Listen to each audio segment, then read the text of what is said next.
Hey, what's going on, everybody? This is Tyrone back with Tech Life. Here I have a great article for you guys from CNET. I will leave a link to it in the description so you guys could check it out. So this is a bit of an older article, but I wanted to tie that in because the Q2 numbers have not yet been released officially. So this is based on Q1. So T-Mobile continues growth streak with 1.3 million new customers. And recently we discovered, based on what Mike Sievert was saying, that T-Mobile could have another big impactful quarter in terms of growth. Now, why is this a major problem? So recently, all of the CTOs and technology officers for all the companies, they spoke at CTIA. That includes Neville Ray. That was his last public conference that he presented at.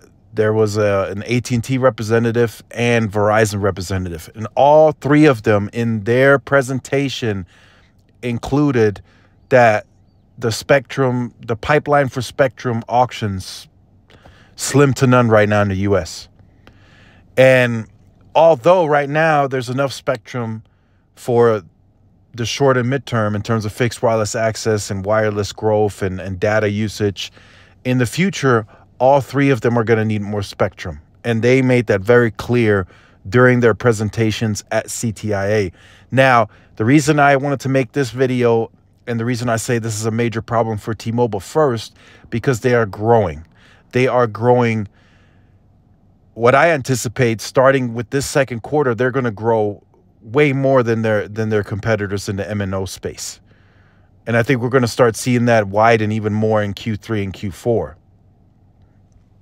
Now, this spectrum pipeline being as dry as it is, I think is going to impact T-Mobile first because they're growing the most and they're getting into new segments that they've never competed in.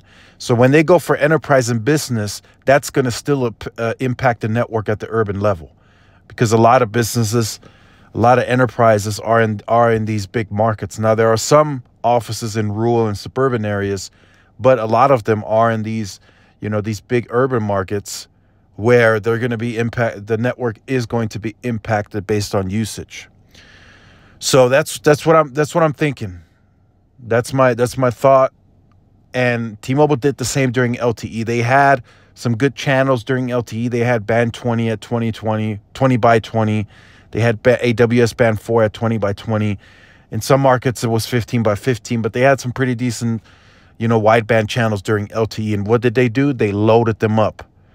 They sold it. They monetized that until it was almost none left.